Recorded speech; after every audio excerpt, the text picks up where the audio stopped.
बिस्मिल्लाहिर्रहमानिर्रहीम। अस्सलाम वालेकुम। मैं हूँ फारूक फैसल खान। मैं हूं मियां सुहेल इकबाल। गपशप में खुश आमदेद। साल का आखिरी दिन था। फिक्रा जो बीच में खुश निकल खुश गया। आमदीद ठीक है। खुश आमदीद कहना ही तो सी। ये साल भी गुजर ही गया जी गुजर ही गया है जी। और बहुत अच्छी यादें भी और बहुत तल्ख यादें भी जो है वो छोड़ गया अपने पीछे। जी और आलम इस्लाम बिलखसूस गज़ा के मुसलमानों पे तो बहुत ही क़यामत ही ढाई गई है। तो जनाब, क्या फिर आपका वो तो आइंदा एक साल? हिस्ट्री का डार्क चैप्टर है, बहुत डार्क। जी हाँ, और इतना डार्क कि शायद तारीख में कोई भी इतना जुल्म जो है होते हुए रिकॉर्ड ना हुआ हो। चंगेज़ खान के बारे में कहा गया, लाको खान के बारे में कहा, और बहुत तहजीबों में बड़े बड़े जंगजुओं के बारे में कहा, मजालम ढाए गए और सारा भी। लेकिन जो ये जुल्म हुआ है, जो अपनी आंखों से लोगों ने लाइव देखा पूरी दुनिया में, तो दुआ की जा सकती है कि और 2-3 घंटे बाद नया साल शुरू हो रहा है। आने वाला साल जो है पूरी दुनिया और मुसलमानों के दुआ की लिए जा और सकती है और बाकी जो है लोगों से यही अपील की जा सकती, यही की जा सकती है कि आप जहाद तो नहीं कर सकते हैं, कम अज़ कम जो है ये इनकी जो यहूदियों की प्रोडक्ट्स हैं उनका बाइकाट बहुत वैसे तो बहुत मौसर हो रहा है। मौसर हो रहा है और उसका बाइकाट जारी रखें। देखें, सोहेल साहब, जहाद सिर्फ जो है ना वो गोली के साथ या तलवार के साथ नहीं है।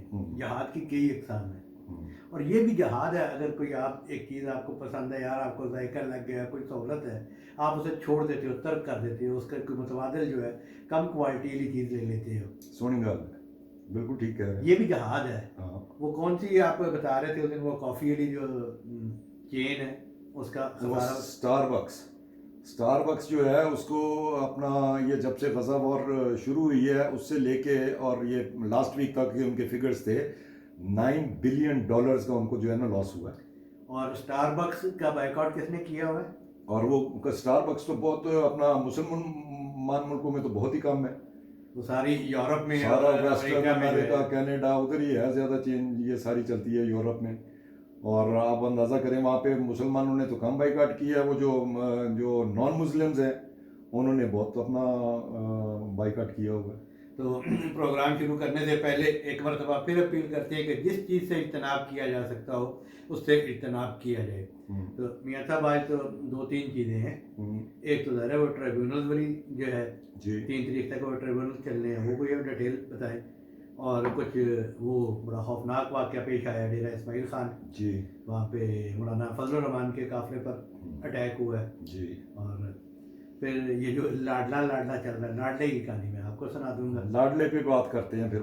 हाँ लाडले पे तो ज़रूर गुफ्तगू और करनी है। लाडले का लाडलेपन के मैं भी चशमदीद गवाह हूँ और आप भी जी हाँ चशमदीद गवाह हैं वाक़यात के। तो वो थोड़ा सा ऐसे ही, बस आज अतवार है ना, इसी मारे दिल पे छुरी कर दे। ठीक है, तो प्रोग्राम का बाकायदा आगाज़ करते हैं जी। बिस्मिल्लाहिर्रहमानिर्रहीम। हमेशा की तरह अपने जो हमारे नाजरीन हैं उनसे रिक्वेस्ट करूंगा हमारे चैनल को सब्सक्राइब करें, लाइक करें, कमेंट करें और इसके साथ साथ जो बेल आइकन है जिसे घंटी और टल्ली भी कहा जाता है, इसका बटन एक दफ़ा ज़रूर प्रेस कर दें ताकि आपको हमारे वीलॉग बर वक्त देखने को मिल सकें। तो जी खान साहब, एक तो इससे शुरू कर लेते हैं, इलेक्शन से शुरू कर लेते हैं, छोटा सा ब्रीफ सा। इलेक्शन का अब खान साहब वो तो सारा चैलेंज हो रहे हैं और ये सारा कुछ हो रहा है। ये अब समझे पे ये तीसरा फेज जो है ना इलेक्शन का शुरू हो गया है।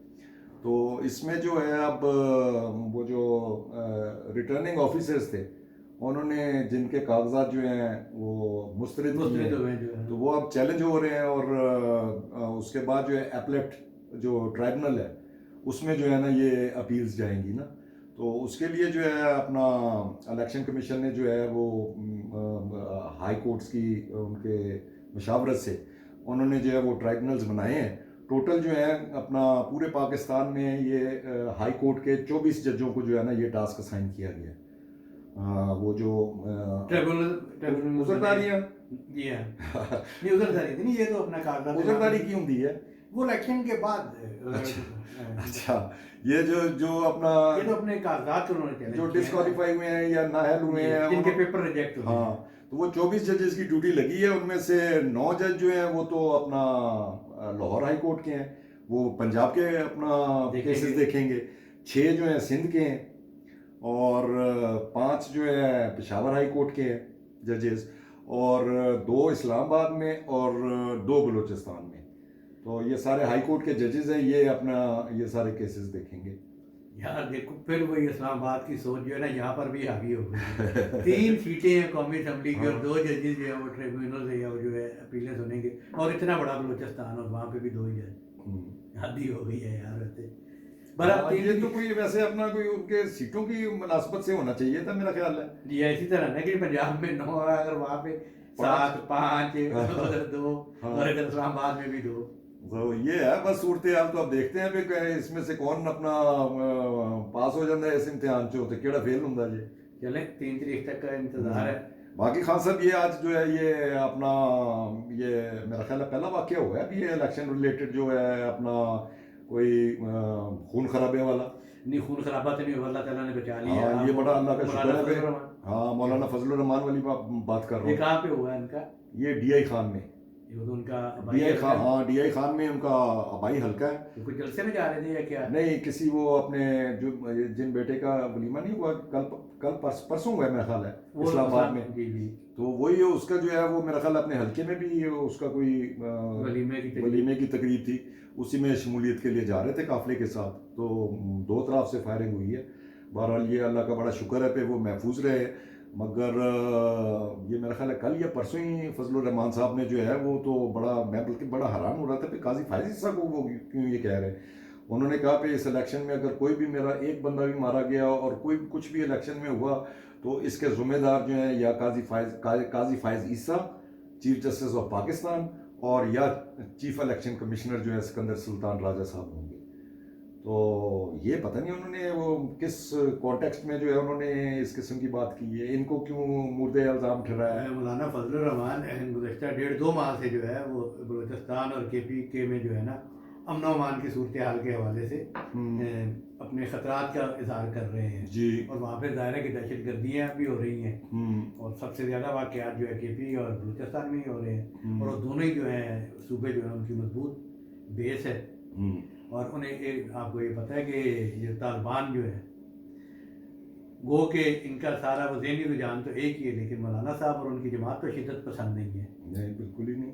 और वो टारगेट बनते हैं। और मौलाना फजलुर रहमान वाहिद सियासतदान है अल्लाह ताला ने हिफ्ज़ व अमान में रखे जिन पर सबसे ज़्यादा जो है ना खुदकश हमले और कातलाना हमले हो चुके हैं। तो ये बहरहाल तमाम अदारों को और उनको देखना चाहिए और इन तमाम पॉलिटिशियंस की जो है वो सिक्योरिटी बढ़ाना चाहिए। देखना जी अब तो जलसे जुलूस होने हैं, सब लोगों ने बाहर आना, जलसे करने हैं। तमाम पॉलिटिकल पार्टी के जितने भी हेड हैं, अब वाकई ये बहुत एक अजीबोगरीब सूरत हाल है कि फिर सब कैंडिडेट भी मांगेंगे, लेकिन मैं समझता हूँ कि उनकी बात को संजीदा लेना चाहिए। बिल्कुल लेना चाहिए। और ये ना हो कि खुदा ना खास्ता इस तरह का कोई बड़ा वाक़या हो जाए तो वो फिर आपको पता ही है कि इलेक्शन का जो है क्या हो सकता है जिसके हम अमल नहीं हो सकते। बिल्कुल नहीं हो सकते।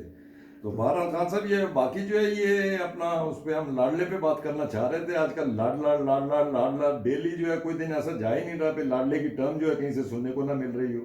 हर तरफ से सुनने को मिल रही है नवाज शरीफ के बारे में कि ये बड़ा लाडला है, बड़ा लाडला है। तो ये लाडले पे तो कोई थोड़ी सी अपना रोशनी डालें आपने। तो मेरा ख्याल है पुराने जो है वो जब ये नए आए थे अपना लाडला साहब सियासत में जब आए थे उसके आगे पीछे आपने अपनी ये सहाफत शुरू की थी। जी है। तो उस वक्त जो है वो आप मेरा ख्याल लाहौर में होते थे।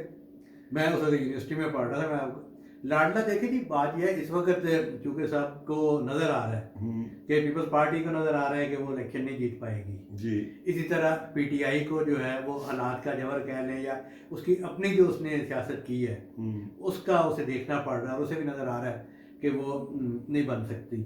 तो लिहाजा वो सारा इल्ज़ाम जो है ना वो नवाज शरीफ पे डाला जा रहा है कि लाडला है। वो इवन जमात इस्लामी के सिराजुल हक साहब जो है उन्होंने कहा ये सुपर लाडला है। लाडला जो है इमरान खान था, ये सुपर लाडला है। लाडला प्लस की भी टर्म आई थी। हाँ जी, ये सारी चीज़ें ना। तो मैं ऐसे ही अभी हम थोड़ी देर पहले बात कर रहे थे कि यार ऐसे कि जरा नजर तो लड़ाए कि कितने के लाडले रहे हैं ये। लाडले तो नो डाउट के ये थे। कैसे थे, कब थे? जब 81 में शायद वजीर खजाना बने जी, और ज़ियाउल हक के दौर में और वो था जिलानी गवर्नर जो है। फिर आता है 85 का इलेक्शन जो गैर जमाती इलेक्शन था। हम उस वक्त पढ़ते थे यूनिवर्सिटी में। अल्लाह जन्नत नसीब करे, ज़िया शाहिद साहब जंग के फोरम इंचार्ज थे। तो 85 में 85 में आपकी जब क्या तनख्वाह होती थी वहाँ पे? तनख्वाह कोई नहीं थी। अच्छा। वो मैं आपको बताता हूँ ना, अभी तो वो ताजे आप मेरा ख्याल है यूनिवर्सिटी से पास आउट हुए थे? नहीं, हम पढ़ रहे थे, पढ़ रहे थे, यूनिवर्सिटी अच्छा। में पढ़ रहे थे। ज़िया साहब विजिटिंग फैकल्टी में थे एज ए टीचर।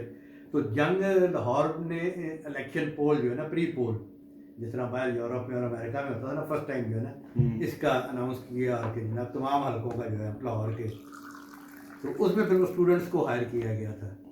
तो मैं भी उसमें गया उनके सेल में।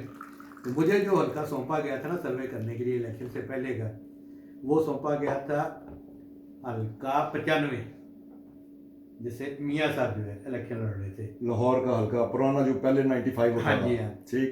अच्छा, वहाँ पे मेरा मुकाबला ख्याल है वो ग्वाल मंडी वाला एरिया पड़ता ग्वाल था। मंडी वाला वो सारा जो है ना, हाँ।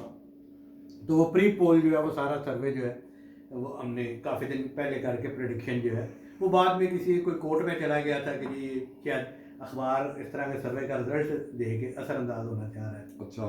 तो वो फिर सर्वे छपा नहीं था, लेकिन वो बहुत बड़ी एक्सरसाइज जो 85 में की गई थी, और वो तकरीबन ठीक ही निकली थी। जो सब बच्चों ने जो काम किया था, और उसमें तो मतलब वो एक 5-5 हज़ार का सैंपल था।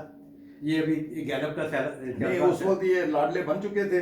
लाडले तो थे, हाँ। पता था, अनाउंस था कि ये चीफ मिनिस्टर बनेंगे। और बहरहाल आगे चलते हैं। अच्छा, लाडले थे किन के? ज़ियाउल हक साहब के। 85 में ये वज़ीर आला बन गए। फिर परवेज़ इलाही ने एक बीच में अदम एतमाद की, तो ज़ियाउल हक ने जाके लाहौर में जाके कह दिया कि जी इसका किला मजबूत है, तो लिहाजा तरीके अदम एतमाद जो ठुस हो गई। 88 में जो है ज़ियाउल हक साहब का त्यारा खुदा में पट गया, 17 अगस्त 1988। तो लिहाजा वो जो सरपरस्त थे उनके, सरपरस्त आला, वो तो दुनिया में ना रहे। फिर 88 से 90 तक जो है वो एस्टेब्लिशमेंट के लिए इस्तेमाल होते रहे। जनरल हमीद गुल थे, लेकिन हमीद गुल जो है बेनज़ीर ने ISI से हटा के कोर कमांडर मुल्तान कर दिया था।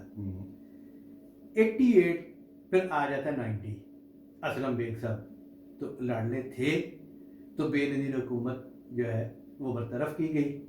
तो फिर ये इलेक्शन जीत के आए, लेकिन जब इलेक्शन जीत के आए, जो पहला इलेक्शन, जो पहली दफ़ा वज़ीर आज़म बने, तो चंद ही दिनों बाद इराक़ की जंग शुरू हो गई।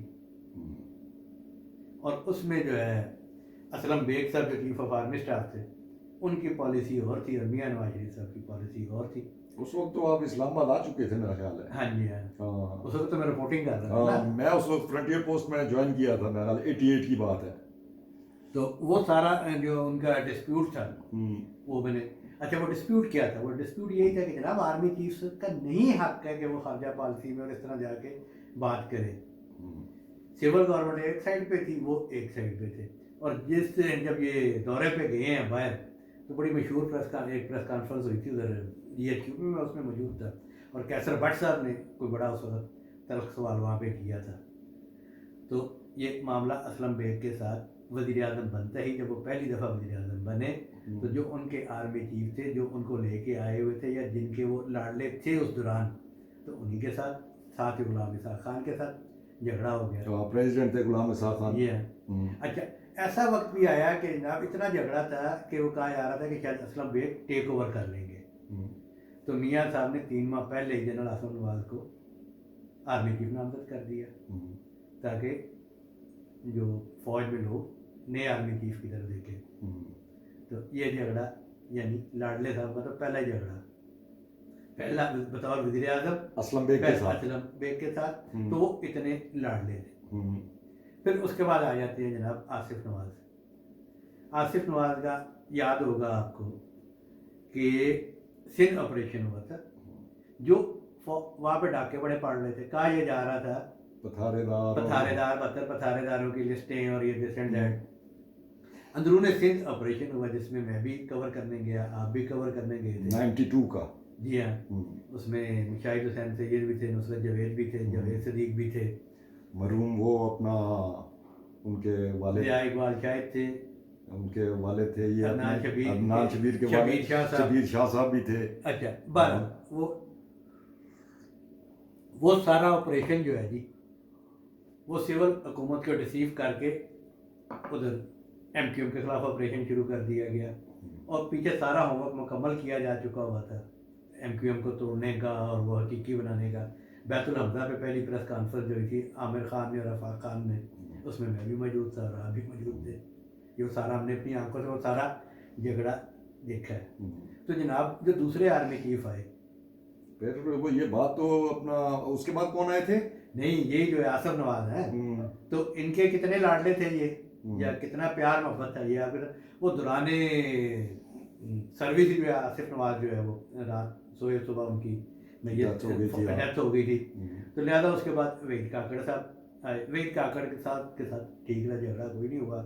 मामलात जब ख़राब हुए, और वो भी मेरा ख्याल वहीद काकड़ जो है वो भी मेरा ख्याल नहीं, उनके साथ भी कुछ अपना वो उस वक्त जब इसहाक खान प्रेसिडेंट थे उन्होंने नवाज शरीफ की असेंबलियाँ तोड़ दी थी। जी हाँ, ठीक है, ये वहीद काकड़ के दौर में हुआ। और फिर जो है सुप्रीम कोर्ट से वो बहाल हो गई थी, साहब ने बहाल कर दी जी, बहाल हो गई थी। और उसके बाद जो है फिर फिर जो है क्योंकि सदर भी बहुत पार्टी बने हुए थे, वो उससे पहले बेनजीर की गवर्नमेंट तोड़ चुके थे, फिर ये नवाज शरीफ की गवर्नमेंट तोड़ी तो वो बहुत कंट्रोवर्शियल हो गए थे। मियाँ साहब ने किल बात थी, उन्होंने कहा जी बे इन्हू फारग करो, उन्होंने कहा जी तुम इंज करोगे तुम दोनों ही घर जाओ। फिर जो है मियाँ साहब ने भी रिजाइन दिया था और प्रेसिडेंट जो है इसहाक खान जो है उन्होंने भी रिजाइन दिया था। 3 महीने रहते थे, उनके 3 साल रहते थे। हाँ, इसहाक खान उनको जन्म नसीब करे। वो तो इस बात पे भी अड़ गए थे कि पेंशन के पहले जनाब सारे मामला दोस्तों मेरी पेंशन की नहीं गई। हाँ, तो अच्छा वहीद काकड़ साहब का जब दौर ख़त्म हुआ तो इस दौरान बेनज़ीर की हुकूमत थी, उन्होंने जनरल जहांगीर करामत को आर्मी चीफ नामजद किया।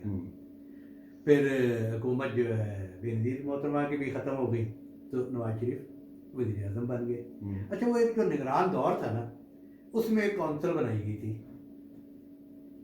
क्या नाम था उसका? नेशनल सिक्योरिटी काउंसिल या क्या नाम था, मुझे वो था हाँ जो भी थी, काउंसिल टू टेम नवाज शरीफ, उसको मजाक किया गया था। वो उसका रोल ये था कि अपना एस्टेब्लिशमेंट और जो हुकूमत है वो मिलके मामलात को चलाए, कोई इस किस्म का उसका थीम था उसका।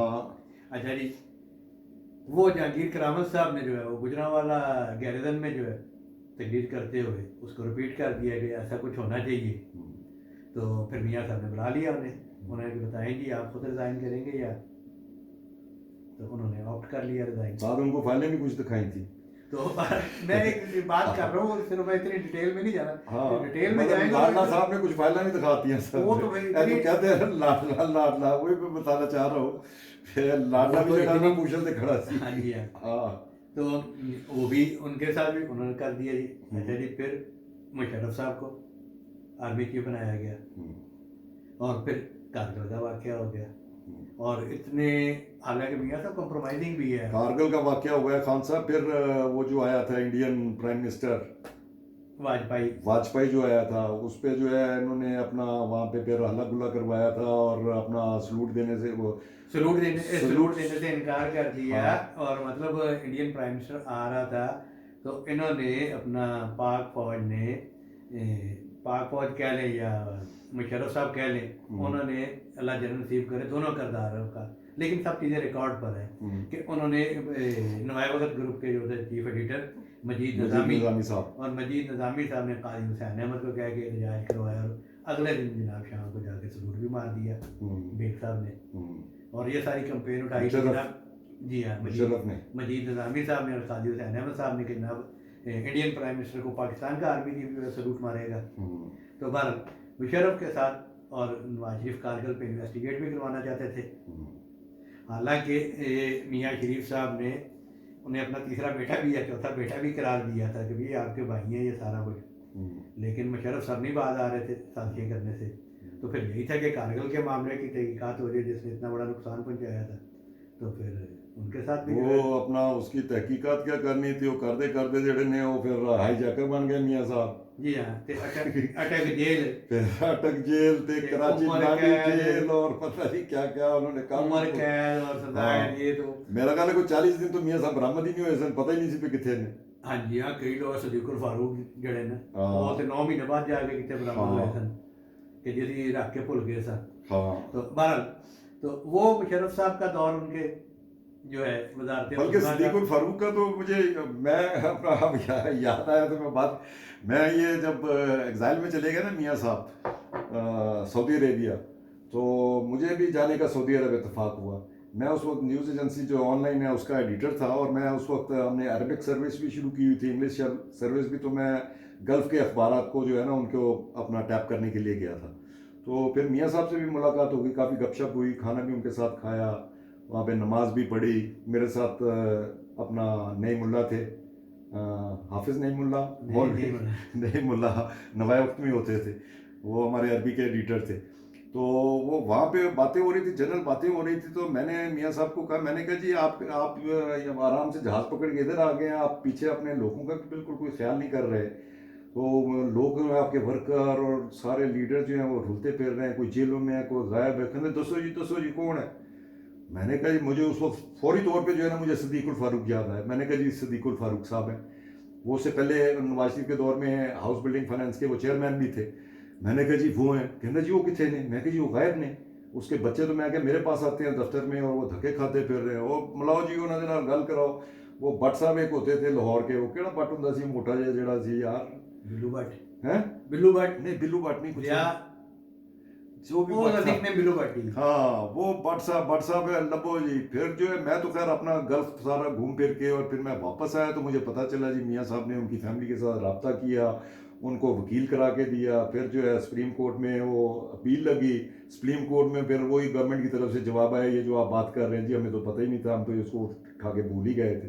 तो फिर सदीकुल फारूक की 9 महीने बाद जान छुटी थी। जी हाँ, हाँ। उन्होंने कोई अपना केस भी चलिया सी, उन्होंने हाउस बिल्डिंग फाइनेंस कॉर्पोरेशन के जो वो साफियों को बिस्किट खिलाए थे, चाय और बिस्किट खिलाए थे। निम्को, निम्को। उस लिस्ट के आधा किलो मेरे नाम ही है। अच्छा। तो बहरहाल सॉरी जी, मैंने मतलब थोड़ा डी ट्रैक आपको कर दिया। अच्छा, तो किसका एरा चल रहा था, ये किसके साथ लड़ना? ये मुशर्रफ का, फिर वो जाहिर है कि वो मुशर्रफ के साथ ये सारे मामला जी चलते हाँ। रहे। हाँ। फिर वो सियासी स्ट्रेटेजी थी उनकी जो भी। हम्म।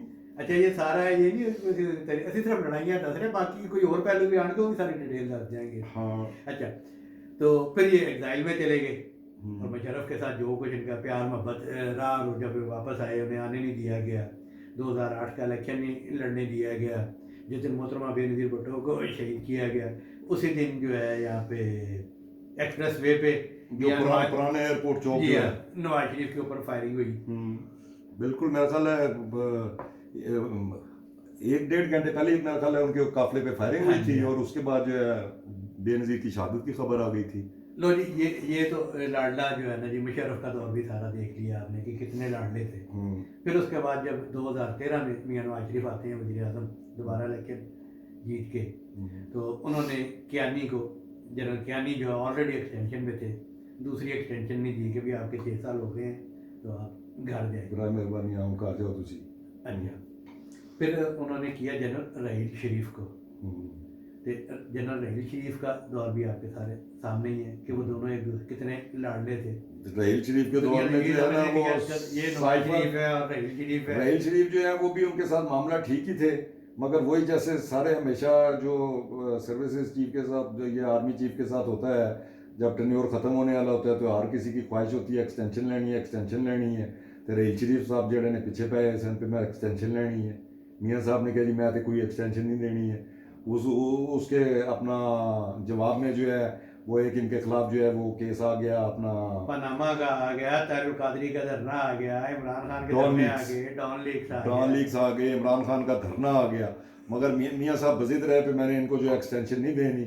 फिर ਜਿਹੜਾ ਉਹਨਾਂ ਦੀ ਕਿਤੇ ਨੌਕਰੀ ਸ਼ੋਕਰੀ ਦਾ ਬੰਦੋਬਸਤ ਕੀਤਾ ਰਹੀਲ ਸ਼ਰੀफ ਦਾ सऊदी नहीं, अरब। उन्होंने खुद नहीं किया। हाँ। ये सारा कुछ सामने आ गया, सुलेमानी साहब लिख चुके हैं हाँ। कि मियाँ साहब ने मोहम्मद बिन सुलेमान ने किया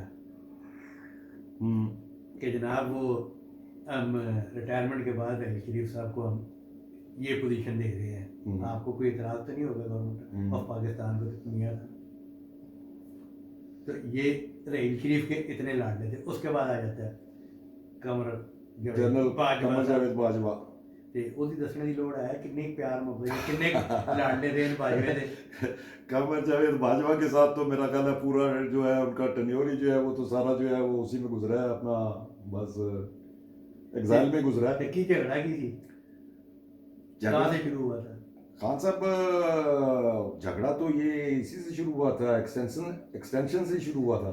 ये पहले दिन ही जब चीफ बन के आए ना, मिलने आए ना मियाँ साहब को, उससे पहले रेल शरीफ साहब तो बराबर बैठते थे ना, तो ऑफिस मिलने आए तो ऑफिस का डेकोरम था, मियाँ साहब ऐसे प्राइम मिनिस्टर इधर बैठे थे, हाँ। ये सामने बैठे थे। नहीं, एक तो ये सामने बैठने वाली, और फिर जब वो प्राइम मिनिस्टर को मिलने आए हैं ना, तो उन्होंने कैप के साथ सलूट किया। जी हाँ, ठीक है, वो प्राइम मिनिस्टर हाउस से जो है वो तस्वीर बकायदा ऑफिशियली रिलीज हुई है। वो उस तस्वीर की बड़ी तकलीफ थी पे जी, वो सलूट वाली जो है, प्राइम मिनिस्टर को सलूट मारने वाली आर्मी चीफ की जो है वो तस्वीर क्यों रिलीज की एक गई? ये, हाँ। दूसरा ये रिलीज हुई के वो सामने बैठे हुए हैं, और मियाँ साहब की सादगी देखो। जब फोटो शूट हो गया तो मियाँ साहब ने कह रहे हैं, बाजवा साहब तुम बुरा क्यों बनाया कि तुम उधर, सर इट्स ओके, मतलब नहीं वो रहीम शरीफ साहब नाल बैठना पसंद करते थे ना, कि जो नाल बैठ के पहले दिन ही उन्होंने मैसेज दिया कि भाजी मैं वजीर आजम है तो लिहाजा, तो भाजी ये है मेरे पास तो लाडले कितने आर्मी बस खान साहब लाडले तो फिर जो है आए थे लाडले बन के, लाडले बन के आए थे। हाँ ठीक आए थे है। लाडले बन के। हाँ। फिर भाजी 6-7 आर्मी चीफ फाइनल, ना किसी ने एक्सटेंशन दी थी, हाँ, एक्सटेंशन तो उन्होंने, ये तो रिकॉर्ड सिर्फ है किसी को नहीं बाजवे दिया। के वोट देते हुए दी, हाँ। प्रोसीजरल में आगे। वो तो प्रोसीजर जो चल रहा था वो तो दी तो इमरान खान ने दी ना, वो तो एक्सटेंशन दी, मगर ये उसका हिस्सा बने उसका। अच्छा, अब उसके बाद फिर उन्होंने लड़ाई की सबके एस्टेब्लिशमेंट के साथ, सिविल सुपरमेसी के ऊपर। हाँ, अगर आप कहेंगे तो कल पीपल्स पार्टी की सारी हम डिस्कस कर सकते हैं। इसी तरह अब एंडिंग पॉइंट पे जो है इमरान खान साहब जो कहते हैं जी लाडले, और ये सारे लोग कह रहे हैं कि भाई आप अपनी तरीके, अभी तो आप एक से लड़े हो, अजय देख अजय 5-6 और लड़ोगे तो फिर ये माहौल क्या बनाने से कामयाब हो सकोगे। फिर लाडला प्लस से आओगे कितने? नहीं, लाडला प्लस वो गुजार चुके हैं ना, तो मेरा ख्याल इजाजत लीजिए। जी हाँ, काम की बात हमने कर ली। नहीं, मेरा ख्याल है काफी अब कर लिया है, मेरा ख्याल है टाइम भी ज्यादा हो गया है, तो इजाजत ले लेते हैं। हैप्पी न्यू ईयर कह के। जी हाँ, बहरहाल जी, इजाजत लेने से पहले जो है तमाम जो भी हमारे व्यूअर्स हैं उनको नया साल मुबारक हो, जो अगले चंद घंटों में जो है शुरू होने वाला है। तो हमें इजाज़त दें, इंशाल्लाह अगले साल आपको फिर मिलेंगे टुमारो। इजाज़त दीजिए, अल्लाह हाफिज़। अल्लाह।